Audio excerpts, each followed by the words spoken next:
NDRI संस्थान से 554 स्टूडेंटों को आज डिग्री प्रदान करने का कार्यक्रम संपन्न हुआ है। महामहिम राष्ट्रपति जी इस कार्यक्रम के शुभारंभ के अवसर पर पधारे थे।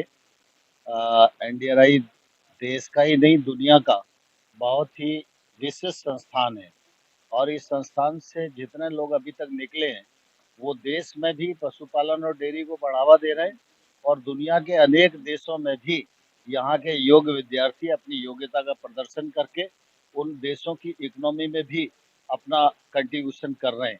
जो विद्यार्थी आज दीक्षित होकर अलग अलग क्षेत्रों में काम करने के लिए जा रहे हैं, मैं उनको अपनी ओर से बहुत बधाई देता हूँ। उनका जीवन यशस्वी हो और वो अपने उद्देश्य में पूर्ण हो सकें और संस्थान के नाम को भी रोशन करें। हरियाणा के किसानों के लिए कुछ कहना चाहेंगे क्योंकि मौसम की मार उनको झेलनी पड़ी, उनका फसल का काफी नुकसान हुआ। हरियाणा और पंजाब खेती के क्षेत्र में अग्रणी राज्य हैं। निश्चित रूप से हम सब जानते हैं कि कृषि का क्षेत्र एक ऐसा क्षेत्र है जिसको सब कुछ अच्छा होने के बाद भी प्रकृति के प्रकोप से कभी कभी नुकसान झेलना ही पड़ता है।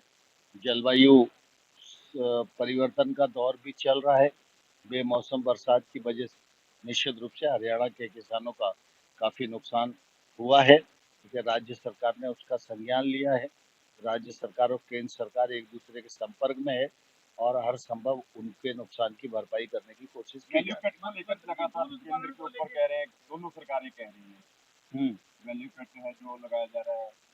वो दरअसल क्या है कि जब सरकारी खरीद होती है तो उसमें कई बार मानदंड हैं, लेकिन जो बात आती है राज्य की तरफ से तो केंद्र उस पर विचार करता है। एमएसपी को लेकर कब तक उत्पादन को लेकर कैसे क्या एमएसपी को लेकर के इस तरह का आपने कमेटी बनानी थी, बनी है या नहीं बनी? एमएसपी को नरेंद्र मोदी जी की सरकार ने लागत पर 50% मुनाफा जोड़कर घोषित करना शुरू कर दिया है।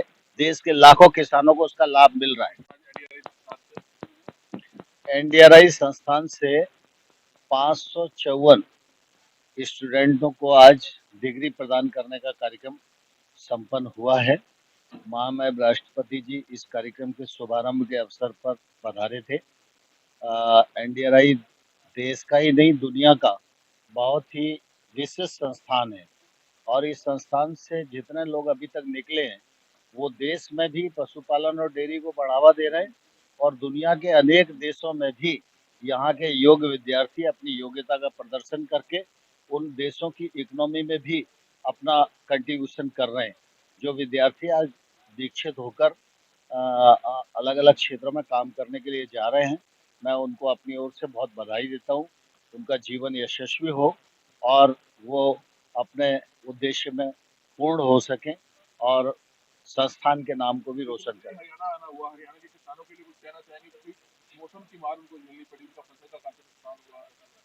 हरियाणा और पंजाब खेती के क्षेत्र में अग्रणी राज्य हैं। निश्चित रूप से हम सब जानते हैं कि कृषि का क्षेत्र एक ऐसा क्षेत्र है जिसको सब कुछ अच्छा होने के बाद भी प्रकृति के प्रकोप से कभी कभी नुकसान झेलना ही पड़ता है।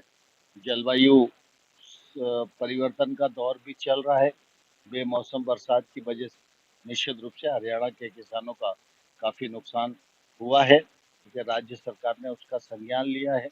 राज्य सरकार और केंद्र सरकार एक दूसरे के संपर्क में है और हर संभव उनके नुकसान की भरपाई करने की कोशिश की वैल्यू कट को लेकर लगातार केंद्र के ऊपर कह रहे हैं, दोनों सरकारें कह रही हैं वैल्यू कट है जो लगाया जा रहा है।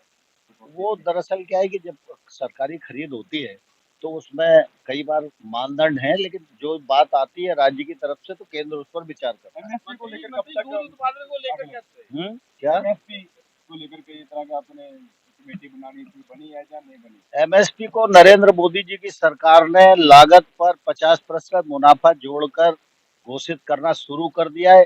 देश के लाखों किसानों को उसका लाभ मिल रहा है।